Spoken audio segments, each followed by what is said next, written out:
Hi, I'm Dr. Ken Adams. I'm the founder and director of the Overcoming Enmeshment workshops and the content that you find here on the website.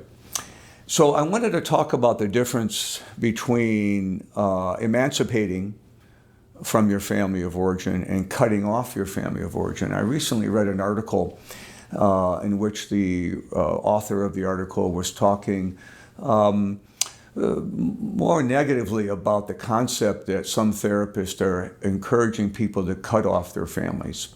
So I wanted to make sure that our work in overcoming enmeshment didn't get thrown underneath that umbrella of that. Now, I do want to recognize and acknowledge that family does not give people permission to be abusive. There are indeed family members who can be abusive. And unfortunately, there are occasions that I've heard of and know of over the decades of my practice where people just can't be around abusive people, whether they're family or not. So, but we're going to set that group aside because that's really not who we're dealing with here. That was who the article was dealing with, and I don't know the therapist that they were quoting, so I don't want to comment on his work. But setting aside that group of people, what we're doing in the Overcoming Enmeshment workshop is that we're helping men and women who have been loved too much from their families, where it feels too intrusive, too controlling, too engulfing, in which the needs of the parent override the needs of the adult child and the adult child's choice of partners romantically and otherwise.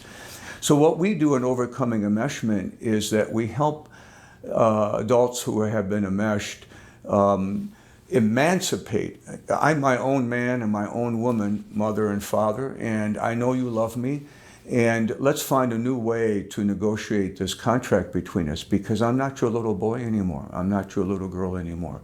And I know that we can get through this. So we help individuals put a stake in the ground on their own behalf, but not cut off their families. Having said that, I think that we do notice that it's difficult for parents and families to deal with an emancipating child. Even the most functional parents struggle as their kids get older, and they move on. They move to different parts of the country and so forth. I mean, there's a certain degree of loss that all parents experience in the adults emancipating. But it isn't the adult child's job to cushion the blow.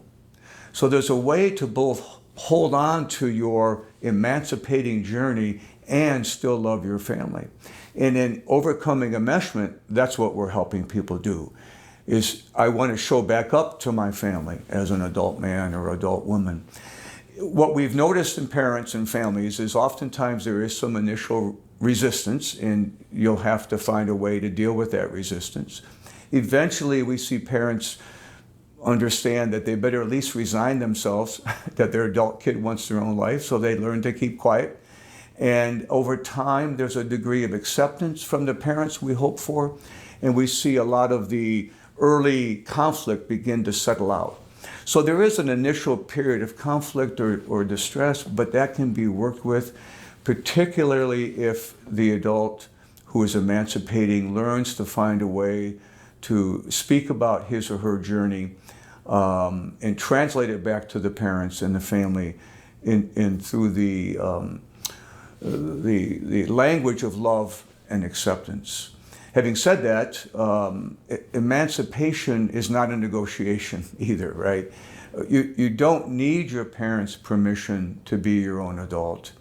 You'd like their blessing and you deserve their blessing, but it's not required.